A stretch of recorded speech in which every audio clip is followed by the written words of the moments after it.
Today's full of possibilities.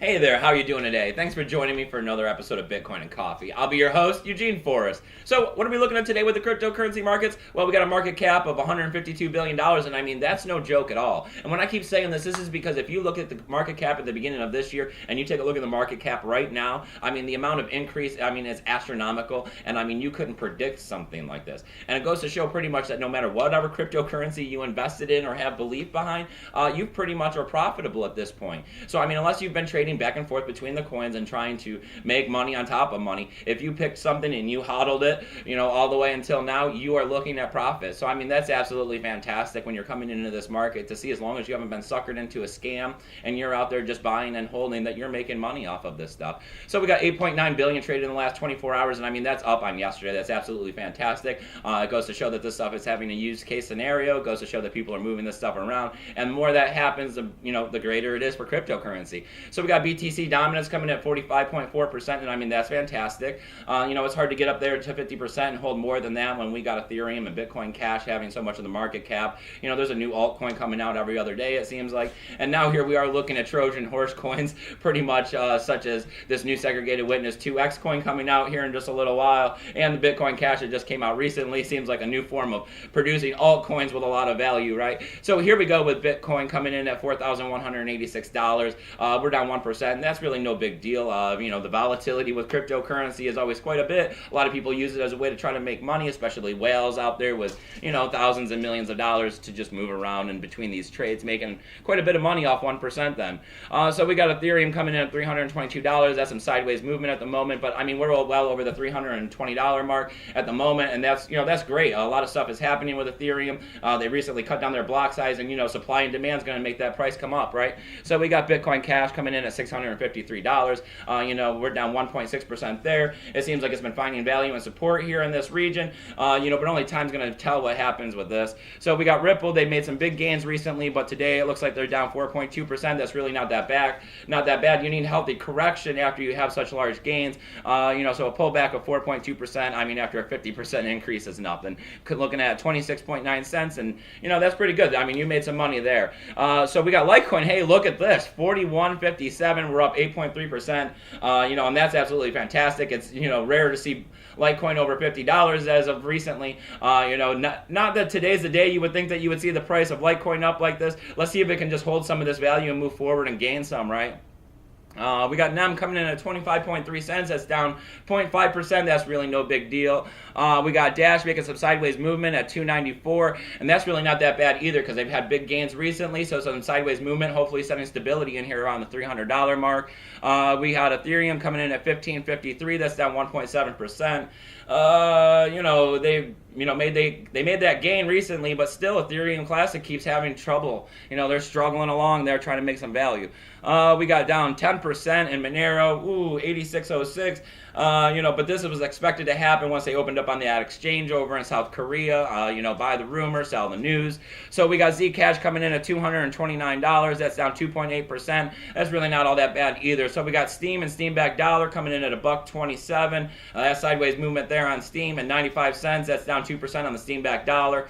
That's really not all that bad either. So what are we looking at today for news on BNC? Well, we got that Patrick Nelson. He's out of the New York 21st Congressional District. I guess he's taking BTC as a form of donational payment through BitPay. I really don't know how great of news this is. He's saying that he's going to support technology into the future. I think the best part of this news is that maybe it's going to get the word of Bitcoin out there to people who don't know what Bitcoin is. See that he's going to be taking it in a form as donational, and how I keep talking about it. You see it, you come across it, and it sticks in your head, and next thing you see it, you hear it again, and then you're interested, and you're trying to check it out and find out what it is. And of course, with Bitcoin, the more you delve into the situation and understand what's happening with Bitcoin and what fiat cash really is, because it makes you take a look at it, you move over towards this market for sure. So what else do we got? Well, we got, the Venezuela and everything that's happening. They're increasing with Bitcoin mining over there, and that's starting to show.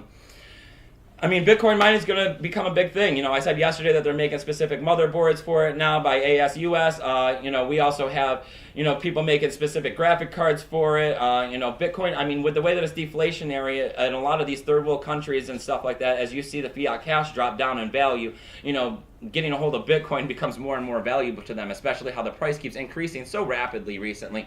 And a lot of times in these third world countries, you have situations where the government steps in and starts subsidizing the electricity and paying for it because the residents are too poor for it. So when you start getting free electricity, all you have to do is get your hands on some sort of mining equipment, and then you're capable of making, Bitcoin or any of these other cryptocurrencies as a form of income. And usually they do a lot better than the fiat cash over there because it's depleting in value so quickly.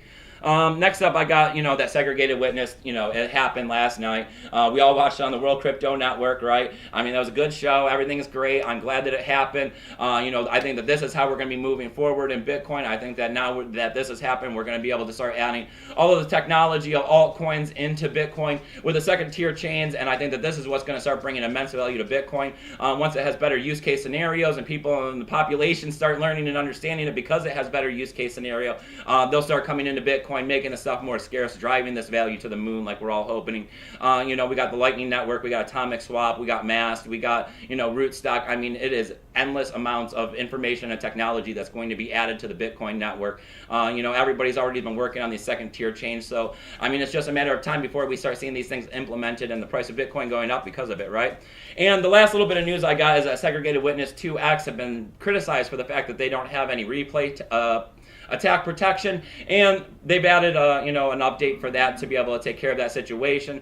A lot of people are saying that this is going to be, just another Trojan horse coin coming out there and pretty much splitting off a Bitcoin, trying to steal value from it. Only time can tell with these things, but as always, I'm sticking true to BTC. I'm not really pro 2 megabyte block. I'm saying that these people can go over to Bitcoin Cash if they're looking for it because they have an 8 megabyte block. And of course, that's way better than 2 megabyte block if you're looking for a block size increase as a way to fix the problem with scalability and all of that and transactions. So as we move forward here on Bitcoin and Coffee, these numbers of subscribers are growing, and I need you to hit that subscribe button if you haven't already. It's absolutely fantastic that this community is getting so big. I don't have any other friends out there in the cryptocurrency community besides you guys, and it's great that you guys are, subscribing and writing me emails and commenting in the box below. It makes me feel absolutely fantastic about what I'm out here doing, and it feels like I'm actually doing something for the cryptocurrency community, and that really makes me proud. So, as always, I have a list of tools and links down there below to help you navigate these cryptocurrency markets. I got Bad Bitcoin, so you can check out and look for scams. I also have Steam tools so that you can get over there on Steam and start building better Steam posts, because it's a great way to earn free cryptocurrency. A lot of people are criticizing the network at the time, but it's always constantly changing. It has room to develop. It has room to change. It has room to become the social media platform of the future, because we need to do something where we're taking power away from these advertisers and these centralized media sites as such as Facebook and Twitter and stuff like that, and start putting it back into the creators and getting them paid for the situation. So as always, go over to Steam, upvote my post. It's one of the best things you can do to help me out. If you can't do that because you're not on Steam or you're anti-Steam, I have donational addresses down below, and I've also added all kinds of Amazon affiliate codes to help you guys find hardware wallets, and I also put stuff down there to help you build out a mining rig if you're into that. Mining is starting to get more and more popular. So, if you're into all of that, see what you can do to help me out and help yourself out making cryptocurrency. And as always, remember, keep your BTC safe.